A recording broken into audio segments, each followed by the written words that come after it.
Okay, now when talking about polynomials, okay, so it doesn't just pay attention to polynomials, but for any function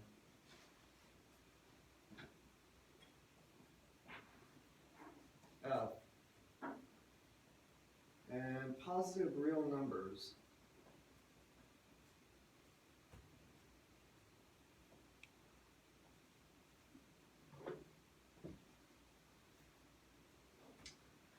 R and S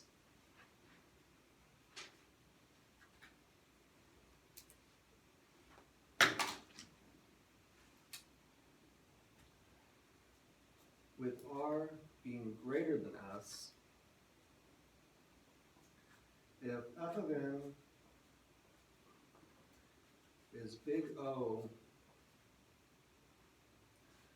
of n to the R, then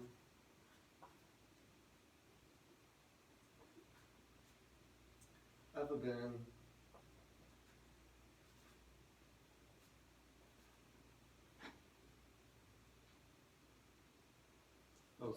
sorry, I wrote this backwards. R is less than S. Work that out.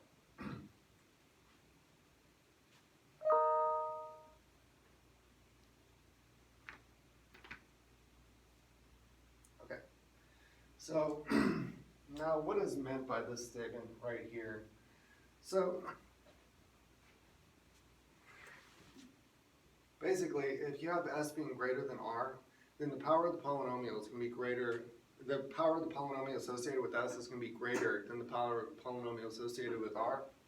So if we talk about f of n is O(n) of R, okay, so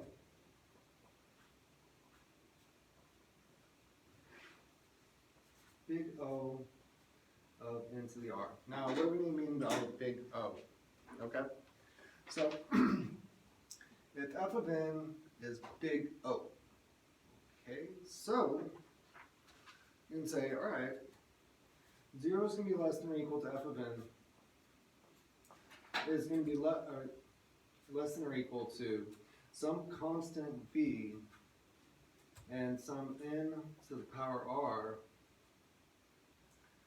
for every integer n greater than or equal to b. I'm not going to go through the exact definition again. Okay? That just means there exists some capital B and there exists some lowercase b, such that f of n is going to be bounded from above by that constant past a certain integer.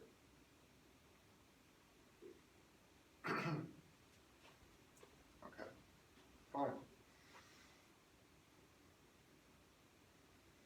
Now notice that b of n to the r is going to be less than or equal to b of n to the s for every integer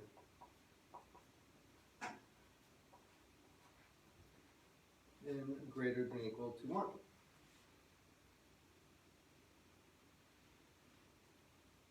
I mean, because you can divide by b, and think about r is less than s, so make r 1. And make s 2. And go to the next one. 2 is less than 2 squared. Okay, great. Well, this might seem like an obvious statement, but let b1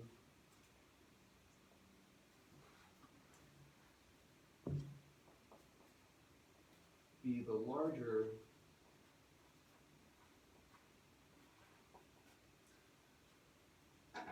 of b and 1. Okay. So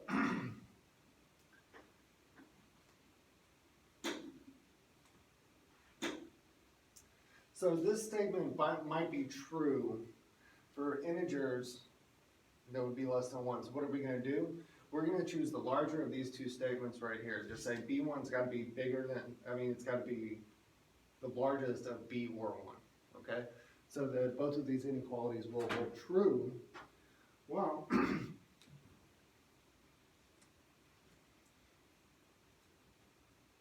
that would mean that 0 would be less than or equal to f of n, which would be less than or equal to b of n to the s for every integer n greater than or equal to b1.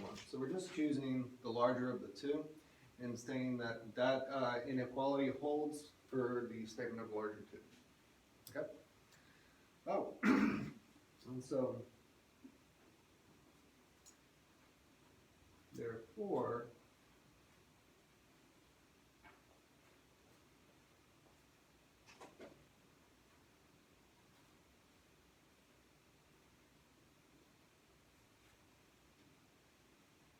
f of n is O of n to the s.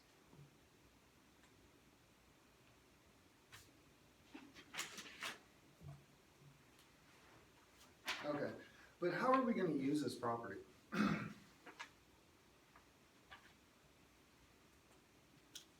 Alright, so this means that what this basically means is that you can always say that a polynomial is bounded by a higher degree polynomial.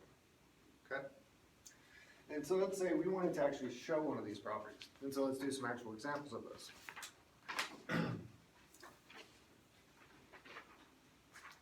Let's say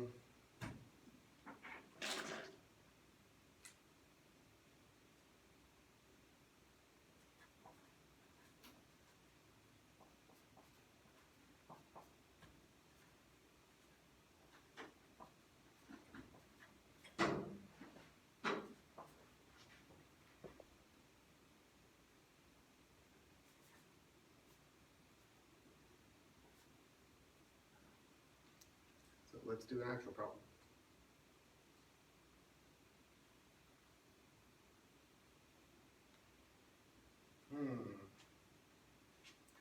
All right, now we're going to use the property that we had on the previous page. Well, the first thing we can say about this, well, if n is going to be a positive integer, great. This one's pretty simple because everything's positive.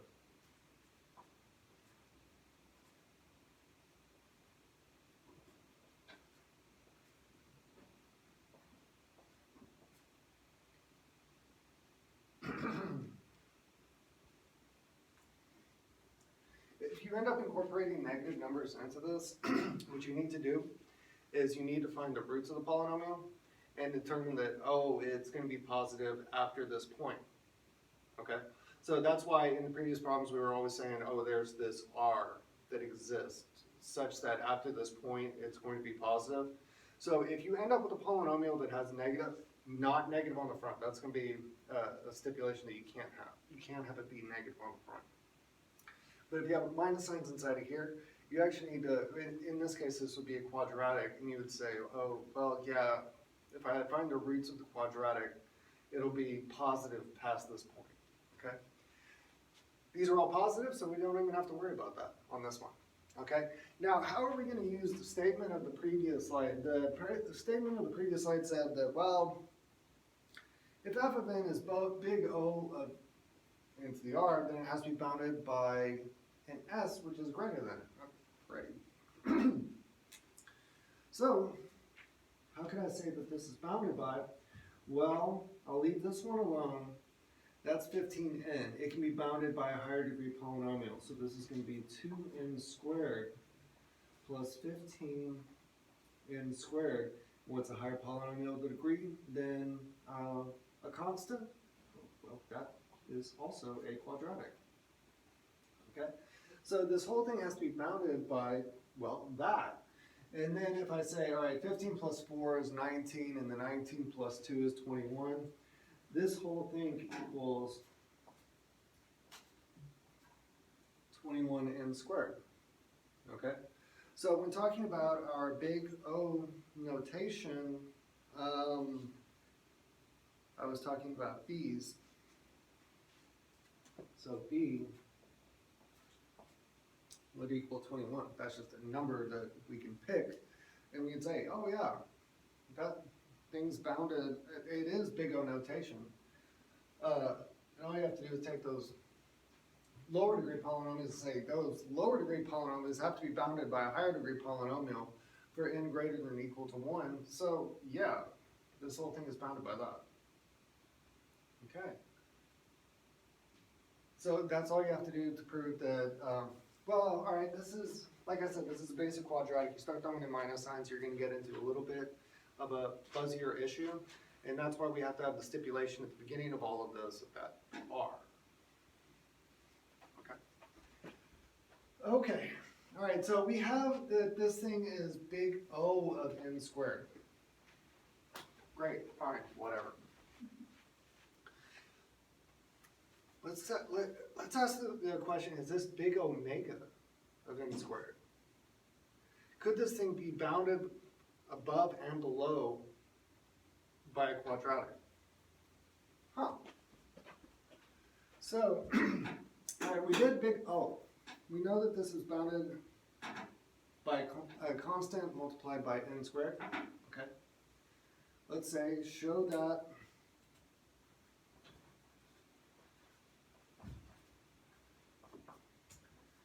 two n squared plus 15n plus 4 is big omega of n squared. Okay. Now, what's meant by big omega of n squared? Okay. Our definition for big omega.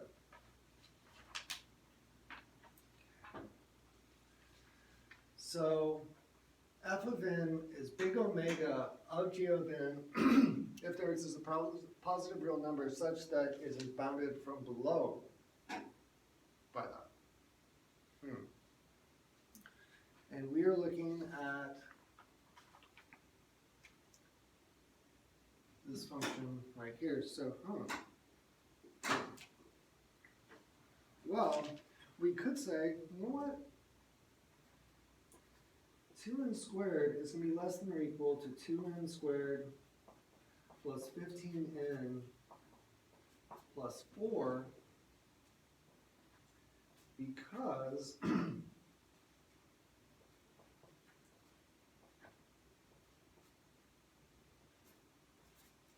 is going to be greater than 0 for positive integers. So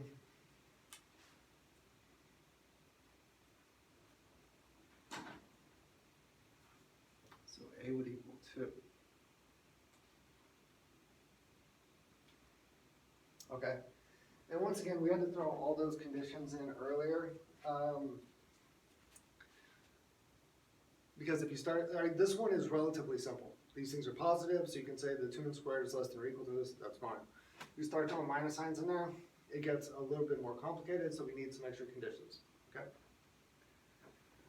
Okay, so we showed that this quadratic formula is big omega, and we have shown that it is big O, okay?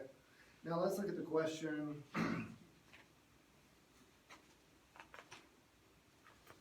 If I can get that piece of paper up.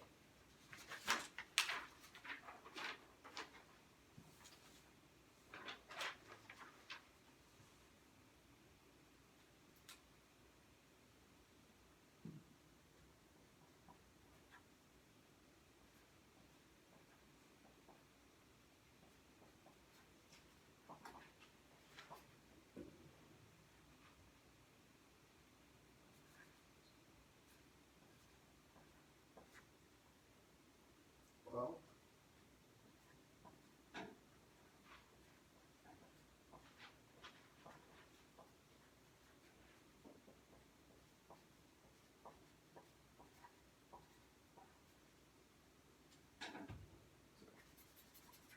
what's the tendency to write things backwards? Called mathematical dyslexia.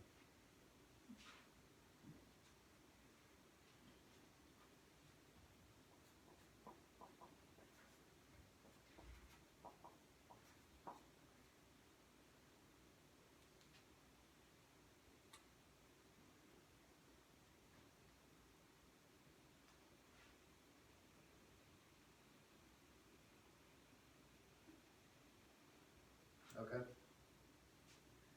All right, now from the statement of this problem, what type of conclusion can we get to about big theta of n squared with the relationships of big O and big omega?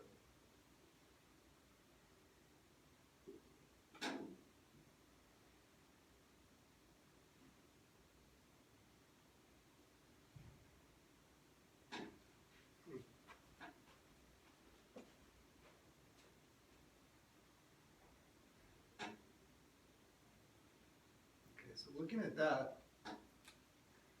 we can say f of n is big theta of g of n if and only if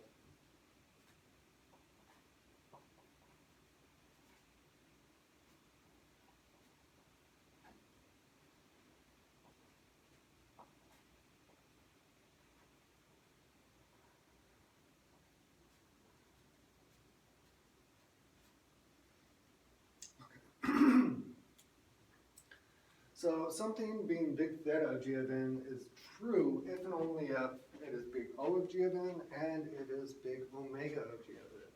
So, I mean, think about this logically. Big O would mean what? That it's bounded from above. I mean, about multiplication by a constant. Big omega would mean that it would be bounded from below by some multiplication of constant. So if big theta is it's bounded from above and below, well, yeah, you need both of them. Okay? So big theta is just a stronger condition. Okay, so what does this tell us about polynomials of certain orders? Okay? So when we talk about the order of polynomials,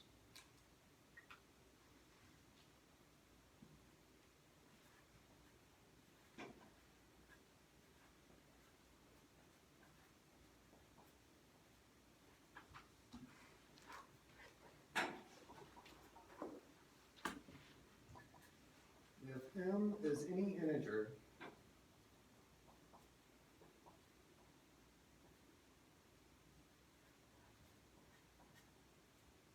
with n being greater than or equal to 0 and a naught, a1, all the way dot dot dot up to a sub m are real numbers,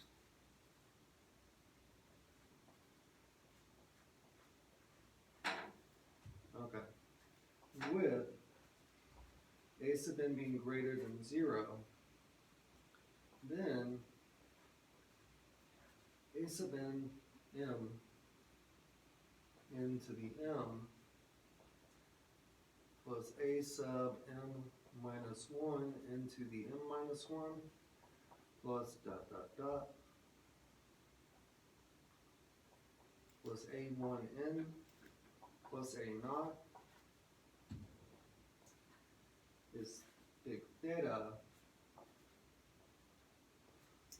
of n to the m. Okay. Okay, now why do we have all of these? And the internet went out. I'll stop the video there.